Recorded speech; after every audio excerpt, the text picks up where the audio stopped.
So in this video, I will be reading the first part of The Fall of Five by Pittacus Lore. My camera is now on a tripod. Oops, sorry, I just kicked it. So the angles will look a little different. You might be able to see more, maybe whatever. Let me know what you think of the image below. I'm kind of looking at it in the little screeny thing, and it looks okay to me, but I don't know if I look too far away, if I need to be closer, if you guys want to see more, I can move it further back and make it taller. Just let me know what you guys prefer, and if not, then I'll just kind of keep it the same way. So I just got back to everybody's comments. Thank you so much for all the wonderful comments. I love getting them. I love to read them. I love responding. Sometimes it takes me a few days, even up to a week or maybe a little longer. It kind of depends on where I am in the stage of my mood, or if I'm depressed or if I'm not. Like I said, tell everybody I do have these new medications right now, so things are kind of hinky, kind of up and down. We'll just figure out where I stabilize and all that. So anyway, without further ado, let's get started. We're going to get to see a character we haven't seen in a while, so that's exciting. Yay!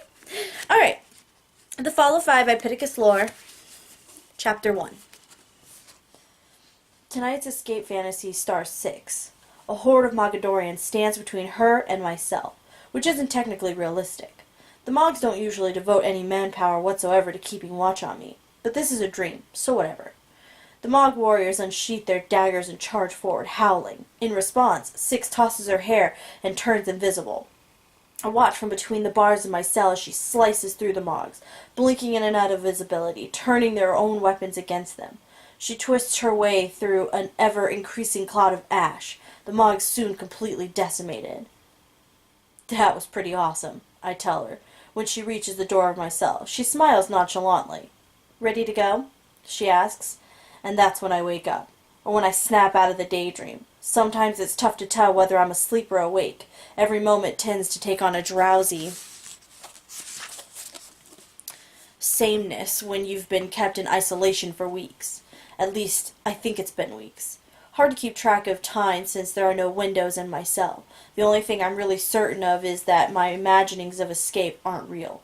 Sometimes it's like tonight, and 6 has come to rescue me. Other times it's John, and other times I've developed legacies of my own and I fly out of my cell, pummeling Mogadorians as I go. It's all fantasy, just a way for my anxious mind to pass the time. The sweat-soaked mattress with broken springs that dig into my back, that's real. The cramps in my legs and my backache, those are real too. I reach for the bucket of water on the floor next to me. A guard brings the bucket once a day along with a cheese sandwich. It's not exactly room service, even though, as far as I can tell, I'm the only prisoner being held in this cell block. It's just rows and rows of empty cells connected by steel gangways, and me alone. The guard always sets the bucket down right next to my cell's stainless steel toilet, and I always drag the bucket over next to my bed, the closest thing I get to exercise. I eat the sandwich right away, of course. I don't remember what it feels like not to be starving. Processed cheese on stale bread, a toilet without a seat, and total isolation. That's been my life. When I first got here, I tried to keep track of how often the guard came so that I could keep count of the days, but sometimes I think they forget about me, or ignore me on purpose. My greatest fear is that they'll just leave me in here to waste away, that I'll just pass out from dehydration, not even realizing that I'm living my last moment. I'd much rather die free, fighting the Mogadorians. Or better yet, not die at all. I take a deep swig of the warm, rust-flavored water. It's disgusting, but I'm able to work some moisture back into my mouth. I stretch my arms above my head, my joints popping in protest. A jolt of pain comes from my wrists, my stretch pulling at the still fresh scar tissue there. And that's when my mind starts wandering again, this time not into fantasy, but memory. I think back about West Virginia every day. I relive it. I remember darting through those tunnels, clutching that red stone 9 had loaned me, shining its alien light on dozens of cell doors. In each one I hoped to find my father, and each time I was disappointed. Then the Mogs came, cutting me off from John and 9. I remember the fear that came from being separated from the others. Maybe they could fight off that many Mogs and Piken with their legacies. Unfortunately, All had was a stolen Mog blaster. I did the best I could, shooting any Mog that got too close, all the while trying to find a way back to John and Nine. I could hear John shouting my name above all the fighting. He was close, if only we weren't separated by a horde of alien beasts. A monster's tail lashed across my legs. My feet went out from under me. I lost my grip on Nine's stone and went tumbling to the ground. I hit face first, opening up a gash above my eyebrow. Blood immediately started trickling into my eyes. Half blinded, I crawled for cover. Of course, considering the lucky streak I'd been on since arriving in West Virginia, it wasn't that surprising that I ended up right at the feet of a Mogadorian warrior. He aimed his blaster at me, could have killed me right then, but reconsidered before pulling the trigger. Instead of gunning me down, he clipped me on the temple with the butt of the gun. Everything went black. I woke up suspended from the ceiling by thick chains, still in the cave, yet somehow I could tell they'd taken me deeper, to a more secure area. My stomach sank when I realized the cave was still standing at all, that I was being held prisoner. What did that mean about John and Nine? Had they gotten out? I didn't even have much strength in my limbs, but I tried pulling against the chains anyway. There was no give. I felt desperate and claustrophobic. I was about to cry out when a huge Mogadorian strode into the room, the biggest one I'd ever seen, with an ugly purple scar on his neck and a strange-looking golden cane clutched in one of his massive hands. He was absolutely hideous, like a nightmare, but I couldn't look away. Somehow, his empty black eyes held my gaze. "Hello, Samuel," he said as he stalked towards me. "Do you know who I am?" I shook my head, my mouth suddenly beyond dry. "I am Citrekis Ra, Supreme Commander of the Mogadorian Empire, engineer of the Great Expansion, beloved leader." He bared his teeth in what I realized was supposed to be a smile, etc. The ringmaster of a planetary genocide and the mastermind behind an upcoming invasion of Earth had just addressed me by name. I tried to think of what John would do in a situation like this. He'd never flinch in the face of his greatest enemy. I, on the other hand, started to shake, the chains that bound my wrists clanking together. I could tell Citrekis appreciated my fear. "This can be painless, Samuel. You've chosen the wrong side, but I am nothing if not forgiving. Tell me what I want to know and I'll set you free." "Never," I stammered, shaking even harder as I anticipated what would come next. I heard a hissing noise from above and looked up to see vicious black goo dribbling down the chain. It was acrid and chemical, like burning plastic. I could swear the sludge was leaving rust marks on the chain as it dribbled down towards me, and soon it was coating my wrists. I was screaming. The pain was excruciating, and the goo had a stickiness to it that made it even worse, as if my wrists were covered in scalding tree sap. I was about to pass out from the pain when Citrekis touched his staff to my neck, lifting my chin with it. An icy numbness flowed through my body, and the pain on my wrist was momentarily eased. It was a twisted kind of relief. A deathly numbness radiated from Citrekis' staff, like my limbs had been drained of blood. "Just answer my questions," snarled Citrekis, "and this can be over." His first questions were about John and Nine, where they would go, what they would do next. I felt relieved knowing that they'd escaped, and even more relieved that I hadn't a clue where they'd be hiding. I had been the one holding on to Six's instructions, which had meant John and Nine would need to figure out a new plan, one that I couldn't possibly give away while being tortured. The paper was now missing, so it seemed like a safe bet that the Mogs had searched me while I was unconscious and confiscated the address. Hopefully Six would approach with caution. "Wherever they end up, it won't be long until they're back here kicking your ass," I told Citrekis. And that was my one badass heroic moment, because the Mogadorian leader snorted and immediately pulled his staff away from me. The pain in my wrists returned. It was as if the Mogadorian goop was eating right down to my bones. I was panting and crying the next time Citrekis touched his staff to me, giving me a reprieve. The fight, what little there'd been to begin with, had completely gone out of me. "What about Spain?" he asked. "What can you tell me about that?" "Six," I mumbled, and regretted it. I needed to keep my mouth shut. The questions kept coming. After Spain, it was India, and then questions about the locations of Lorelite stones, which I'd never even heard of. Eventually he asked me about the 10th, something that Citrekis seemed particularly invested in. I remembered Henry writing about a 10th in his letter to John, and how that last guard didn't make it off Lorien. When I told Citrekis that information I hoped wouldn't somehow hurt the remaining guard, he was infuriated. You're lying to me, Samuel. I know she's here. Tell me where. I don't know, I kept repeating, my voice shaking more and more. With every answer, or lack thereof, Citrekis pulled back his staff and let me feel the searing pain again. Eventually, Citrekis gave up and just stared at me. Disgusted. I was delirious at this point. As if with a mind of its own, a dark ooze slowly crawled back up the chain, disappearing into the dark recess it'd come from. You're useless, Samuel, he'd said, dismissively. It appears the Lorik only value you as a sacrificial lamb. A diversion to be left behind when they were in need of a hasty escape. Citrekis swept out of the room, and later, after I'd hung there for a while, slipping in and out of consciousness, some of his soldiers came to retrieve me. They dumped me in a dark cell where I was sure they'd leave me to die.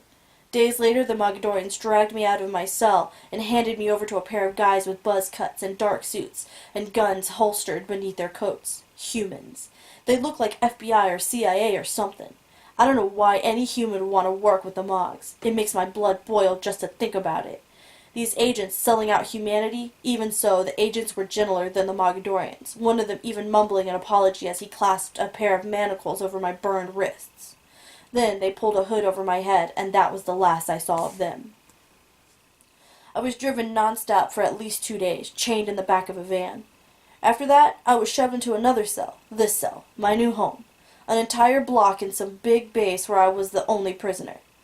I shudder when I think about Citrekis Raw, something I can't help but do every time I catch a glimpse of the lingering blisters and scars on my wrists. I've tried to put that horrifying encounter out of my head, telling myself that what he'd said wasn't true. I know John didn't use me to cover his escape, and I know that I'm not useless. I can help John and the other guard, just like my father was doing before he disappeared. I know I have some part to play, even if it isn't clear exactly what that's going to be. When I get out of here, if I ever get out of here, my new goal in life is to prove Citrekis Rod wrong. I'm so frustrated that I pound the mattress in front of me. As soon as I do, a layer of dust shakes loose from the ceiling and a faint rumbling passes through the floor. It's almost as if my punch sent a shockwave through the entire cell. I look down at my hand in awe. Maybe those daydreams about developing my own legacies weren't so far-fetched. I try to remember back to John's backyard in Paradise, when Henry would lecture him about focusing his power. I squint hard and ball my fist up tight. Even though it feels nuts and a little embarrassing, I punch the mattress again, just to see what happens. Nothing. Just a soreness in my arms from not using those muscles in days. I'm not developing legacies. That's impossible for a human being, and I know that. I'm just getting desperate, and maybe a little crazy. Okay, Sam, I say to myself, my voice hoarse. Keep it together. As soon as I lie back down, resigned to another endless stretch alone with my thoughts, a second jolt ripples through the floor. This one is much bigger than the first. I can feel it in my very bones. More plaster drifts down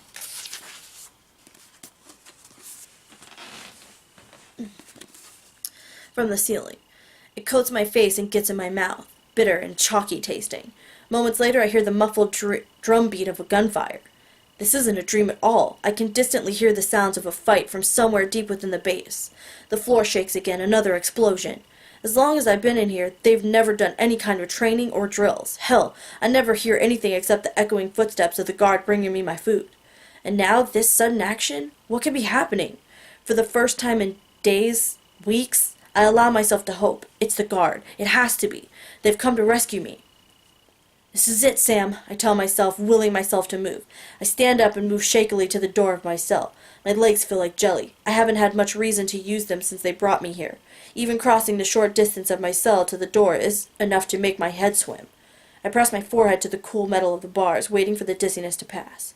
I can feel reverberations of the fight below passing through the metal, growing stronger and more intense. John! I shout, my voice hoarse. 6! Anyone! I'm here! I'm in here! Part of me thinks it's silly to cry out, as if the guard could hear my cries over the massive battle it sounds like they're fighting. It's that same part of me that's wanted to give up, to just curl up in my cell and wait out my ultimate fate. It's the same part of me that thinks the guard would be stupid to try to rescue me. It's the part of me that believes Citrekis Ra. I can't give in to that feeling of despair. I have to prove him wrong. I need to make some noise. John! I scream again. I'm in here! John! Weak as I feel, I pound my fist against the steel bars as hard as I can. The sound echoes throughout the empty block, but there's no way the guard could hear it above the muffled gunfire coming through the walls. It's hard to tell over the increasing sounds of battle, but I think I hear footsteps rattling across the steel gangway that connects the cells. Too bad I can't see anything beyond a few feet in front of my cell. If there's someone in here, with me, I've got to get their attention and just hope it isn't a Mog guard. I grab my water bucket and dump out what's left of my day's supply. My plan, the best one I've got, is to bang it against the bars of my cell. When I turn back around, there's a guy standing outside my door. Chapter 2. He's tall and gaunt, maybe a few years older than me, with a shock of black hair that hangs in front of his face. It looks like he's just been in a fight, dirt and sweat smudged across his pale face. I stare at him, wide-eyed. It's been so long since I've seen another person. He looks almost equally surprised to see me. There's something off about him, something not quite right. The slightly too pale skin, the darkness around the edges of his eyes. He's one of them. I back up further into my cell, hiding the empty water bucket behind my back. If he comes in here, I'm going to clock him with all the strength I have left. "Who are you?" I ask, trying to keep my voice steady. "We're here to help," the guy replies. He sounds uncomfortable, like he doesn't know what to say. Before I can ask who he means by we, a man shoves him aside. There are deep lines on his face, which is covered by a scruffy growth of beard. My mouth hangs open in disbelief, and I take another step back into my cell, startled again, but this time for a different reason. I don't know why I expected him to look like the pictures hanging in our family room, but it's just the way I always imagined this moment. Years have passed, yet underneath the deep crevices I still recognize this man, especially when he smiles at me. "Dad?" "I'm here, Sam. I'm back."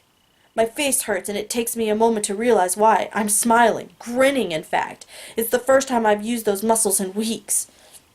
We hug through the bars, the metal pressed uncomfortably into my ribs, but I don't care. He's here. He's really here. I'd fantasized about the guard coming to rescue me. Never in my wildest dreams did I think my father would be the one saving me from this place. I guess I always thought that I'd be the one rescuing him. I've been looking for you," I tell him. I wipe my forearm across my eyes. That strange Mogadorian is still hovering nearby, and I don't want him to see me cry. My dad squeezes me through the bars. "You've grown up so much," he says, a note of sadness in his voice. "Guys," the Mog interrupts, "we have company." I can hear them coming, soldiers pouring into the cell block from below, their boots rattling the gangway as they run up the metal stairs towards us. Finally, I've found my dad. He's right here in front of me, and it's all about to be ripped away. The Mogadorian pulls my dad away from my cell. He turns to me, his voice commanding, "Stand in the center of your cell and cover your head." My instinct is not to trust him. He's one of them. Except, why would one of the Mogadorians bring my father here? Why would he try to help us? There's no time to think about that now. Not with other Mogadorians, ones I can guarantee aren't here to help. Closing in. I do as he ordered. The Mogadorian reaches his hand through the bars of my cell, focusing on the wall behind me.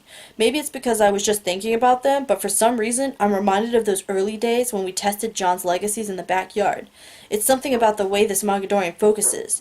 The determination in his eyes undermined by shaking hands, like he doesn't quite know what he's doing. I feel something pass through the floor beneath me, like a ripple of energy. Then, with a piercing crack, the wall behind me crumbles. A piece of the ceiling shakes loose, smashing my toilet. The floor shifts and moves beneath my feet, and I'm thrown to the ground. It's like the entire block of the cells has been hit by a tiny earthquake. Everything is tilted. My stomach turns over, and it's not entirely due to the shaky floor. It's fear. Somehow, that Mogadorian just knocked down a wall with his mind. It was almost as if he was using a legacy. But that's impossible, right? Outside my cell, my dad and the Mogadorian have been knocked backwards against the gangway's railing. The door of my cell is cockeyed now, the metal warped and bent. That's enough space for them to squeeze through. As the Mogadorian pushes my dad towards the door of my cell, he points to the opening in the wall behind me. "Go!" he shouts. "Run!" I hesitate for a moment, glancing at my dad. He's already squeezing through the bars. I reassure myself that he'll be right behind me. I cough as some of the dust from the destroyed wall enters my lungs.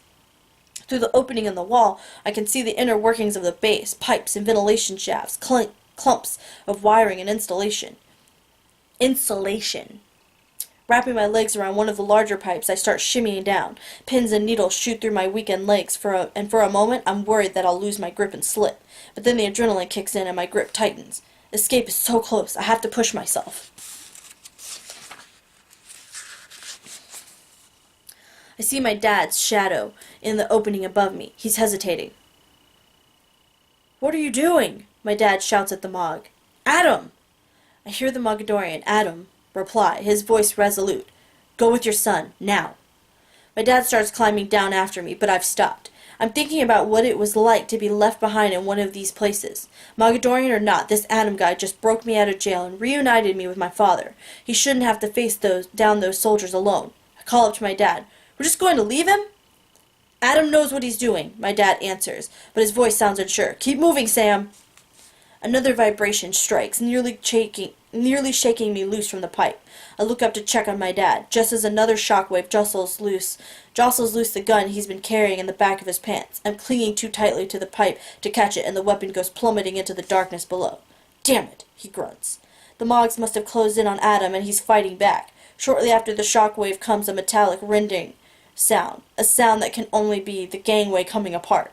I can picture it tearing loose from outside the wall cells, the whole structure crumbling with it. A couple loose bricks tumble down from above, and Dad and I both duck until it's safe again. At least Adam's giving them a fight back there, but we need to move fast before he brings the place down on top of us. I keep shimmying down. The space inside the walls is tight, a claustrophobic's worst nightmare, with screws and loose wires ripping at my clothes. "Sam, up here. Help me with this." My dad stopped in front of a ventilation shaft that I hadn't noticed. I slip a little when I climb back up, but he reaches down to steady me. Together, we hook our fingers through the metal grate and yank it loose. It should lead us outside. No sooner are we army crawling through the shaft than a massive explosion rocks us. We stop moving as the metal duct creaks and whines, both of us braced for the whole thing to collapse, but it holds. We can hear screaming and sirens through the walls of the base. The fighting that I heard before has only intensified. "Sounds like a war out there," my dad says, crawling forward again. "Did you bring the guard?" I ask him hopefully. "No, Sam. It was just Adam and me." "Pretty amazing timing, Dad. You and the guard all managed to show up at the exact same time?" "I think this family was due for some good luck," my dad replies. "Let's just be thankful for the distraction. And get the hell out of here." "It's them fighting out there. I know it. They're the only ones bold enough to attack a Mogadorian base." I pause, forgetting about the danger for a moment, a giddy smile exploding onto my face as I realize my father just broke into a Mog base. "Dad," I say, "I'm so glad to see you and everything, but you have so much explaining to do." Chapter 3. An acrid cloud of black smoke billows out from the base. Sirens blare above the crackling of fire. I can hear footsteps beating across the pavement nearby, humans and Mogadorians shouting emergency orders. It's chaos, and from the sound of explosions off in the distance, I could tell it wasn't just confined to our section of the base either. Something big was going down around here, and that could only mean one thing. That's perfect, that they're too distracted to search for us right now. "Where the hell are we?" I whisper. "Dulce Base," my dad answers. "Top secret government base in New Mexico, co-opted by the Mogadorians." "How did you find me?" "It's a long story, Sam. I'll tell you when we're clear of this place." Slowly, we inch our way along a back wall, trying to stay away from the commotion. We stick to the shadows, just in case any guards should peel away from the madness inside. My dad leads the way, clutching the bent steel grate from the ventilation shaft we climbed out of. It's not much as far as weapons go, but it could do some damage. Still, it's better if we avoid a fight. I'm not sure how much energy I have left after what we just went through. My dad points into the darkness, beyond the collapsed wreckage of what used to be a watchtower, into the desert. "Our ride is parked out there," he says. "Who knocked down that watchtower?" "We did," my dad answers. "Well, Adam did." How is that possible? They aren't supposed to have powers like that." "I don't know how it's possible, Sam, but I do know he's different from the others." My dad reaches out, squeezing my arm. "He helped me find you, and well, I'll tell you the rest once we're out of here." I rub my face, my eyes hurt from the smoke. Also, I still can't believe this is happening.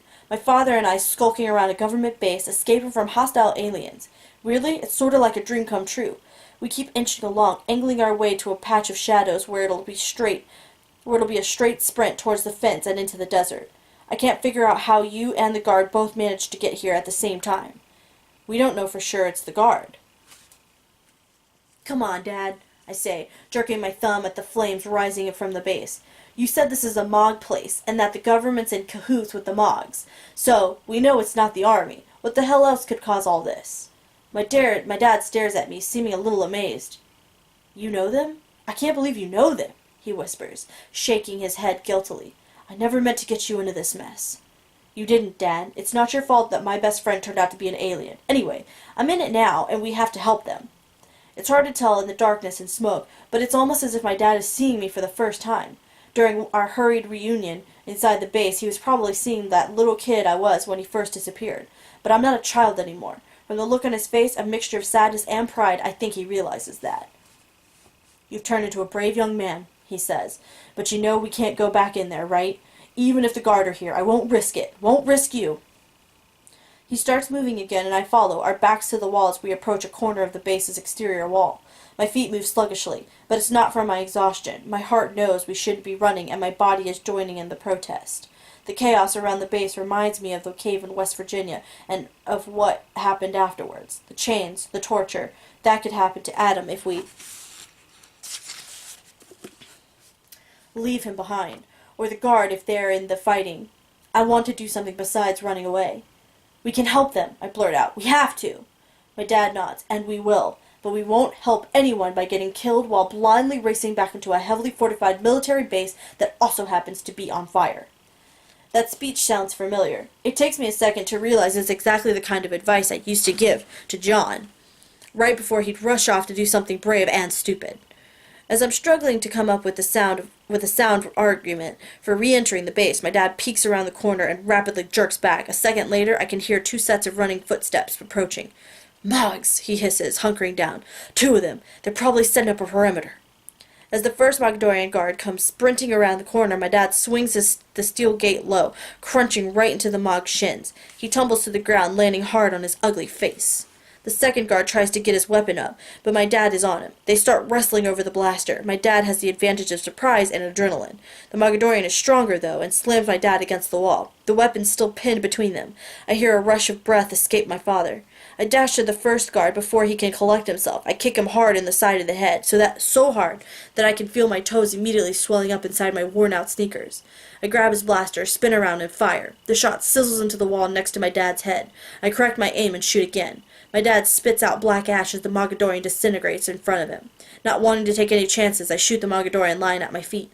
I watch his body explode in a puff of soot that spreads across the pavement. It's a pretty satisfying sight. When I look up, my dad is staring at me with a mix of wonderment and pride. Nice shooting, he says. He picks up the suck-it Mog blaster and peers around the corner again. Coast is clear, but more will be coming. We need to get moving. I look back at the base, wondering if my friends are still fighting for their lives inside. Sensing my hesitation, my dad gently grabs onto my shoulder. Sam, I know it might not count for much right now, but you have my word that we're going to do everything we can for the guard. Saving them, protecting Earth, it's my life's work. Mine too, I reply, realizing as I say them that the words are true. He pokes his head around the corner again and then motions for me. We sprint into the open, heading towards the fallen watchtower where my dad says there will be a way through Dulce's fence. I half expect blaster fire to erupt behind us at any time, but it never comes. I glance over my shoulder at the smoke curling upwards from the base. I hope the guard and Adam made it out alive. My dad's old Chevy Rambler is parked right where he said it'd be. We drive east through the desert until we cross into Texas. We don't hit any roadblocks, and we aren't chased by any dark government patrol cars. The roads are dark and empty until we get closer to Odessa. So, Dad begins casually, like he's asking me how my day was at school. How'd you end up being best friends with one of the guard? His name's John, I reply. His C-Pan actually came to Paradise looking for you. We just met at school and had, some mutual friends. I look out the window, watching Texas fly by. It's been a while since I thought of high school, of Mark James, of the manure in my locker, and that psychotic hayride. It's hard to believe I once considered Mark and his crew the most dangerous people in my world. I laugh softly, and Dad glances over at me. Tell me everything, Sam. I feel like I've missed so much. So I do. I begin with meeting John at school, jump to the battle on the football field, and finish with our time on the run with my capture. I have tons of questions for my dad, but it actually feels really good to talk. It's not just that I spent weeks alone in that cell, I've missed confiding to my father. It's late when we pull up to a motel on the outskirts of town. Even though Dad and I are both filthy, we look like we just tunneled out of prison, which we pretty much did. The tired old man renting rooms doesn't ask us any questions. Our room is on the second floor with a view of the neglected motel pool, filled with equal parts murky brown water, dead leaves, and fast food wrappers. Before heading up, we stop back at the car to grab some gear. My dad pulls a backpack out of the trunk and hands it to me. This was Adam's stuff. He begins awkwardly. There should be some clean clothes in there. Thanks, I reply, studying my father. There's a worried look on his face. I'll keep it safe for him. My dad nods, but I can tell that he's thinking the worst. He's worried about the Mogadorian guy, and suddenly I'm wondering if he worried this much about me when he was away all those years. With a grunt, I shoulder Adam's pack and head towards the motel room. Apparently, there was a bond between my father and Adam that I can't really understand, and part of me starts to feel a little jealous. But then my dad pats his hand on my shoulder as we walk, and I'm reminded just how long I've been searching for him, how he saved me, and how he left Adam behind to do it. He abandoned the Mogadorian, who had somehow developed a legacy to save me. I put aside my petty thoughts and try to think rationally about what it all means. How did you meet Adam? I ask as he unlocks our door. He rescued me. The Mogadorians were holding me prisoner, experimenting on me. The motel room is small and about as grungy as I expected. A cockroach skitters out of sight beneath the bed when we turn on the light. The place smells like mildew. There's a small bathroom, and even though the tub is dotted by islands of mold, I'm looking forward to taking a shower. Compared to washing myself with ice-cold water from a metal bucket, this place is paradise. What kind of experiments? My dad sits down on the foot of the bed. I sit next to him, and together we stare at our reflections in the smudged hotel mirror. We make quite the pair, both of us filthy and gaunt from our recent imprisonments. Father and son. They were trying to get into my mind, to tear out anything useful I might know about the guard. Because you were one of the ones who met the guard when they came to Earth, right? We found your bunker in the backyard. I pieced some stuff together. Greeters, my dad says sadly. We met the Lorik when they landed, helped them to get on their feet and on the run. Those 9 children, all of them so frightened. And yet, that ship landing, it was one of the most amazing things I'd ever seen. I smile, thinking back to the first time I saw John use his legacies. It was like a curtain being pulled back, revealing a universe of possibility. All the nerdy alien books I'd read, that I'd so badly wanted to be true, suddenly they were. We proved easier to hunt than the guard, I suppose. We had families, lives that couldn't just be uprooted. The Mogadorians found us. What happened to the others? My dad's hands shake a bit. He sighs. They were all killed, Sam. I'm the last one. I stare in the mirror at the haunted look on his face. Imprisoned by the Mogs for all these years, I feel bad asking him to go back to what must be horrible memories. I'm sorry, I say. We don't have to talk about it. No, he replies, resolute. Resolute. You deserve to know why I wasn't in your life as much as I should have been. My father's face is scrunched up like he's trying to remember something. I let him take his time, leaning down to unlace my shoes. My toes are swollen from where I kicked that Mog in the face. I start rubbing them gently, making sure there aren't any broken bones. They were trying to rip things out of our memories, anything that might help them hunt the guard. He pushes a hand through his hair, rubbing his scalp. What they did to me, it left gaps. There are things I don't remember. There are important things, things that I know I should remember, but can't. I pat him on the back. We'll find the guard, and maybe they'll, I don't know, have some way to reverse what the Mogs did to you. Optimism, my dad says, smiling at me. It's been so long since I remember feeling that.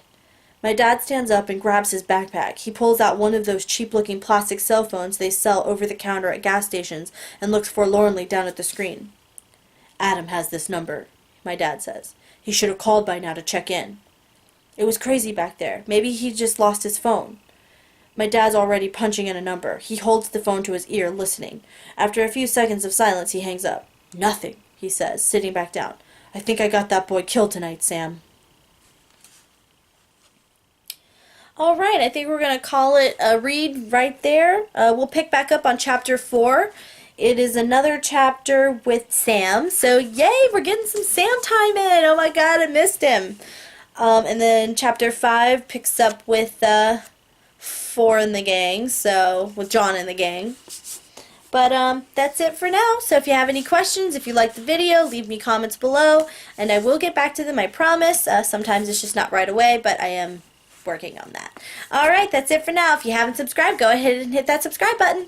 Bye! Reading by Ree. Oh, put the book down. Would be helpful. Okay, now bye.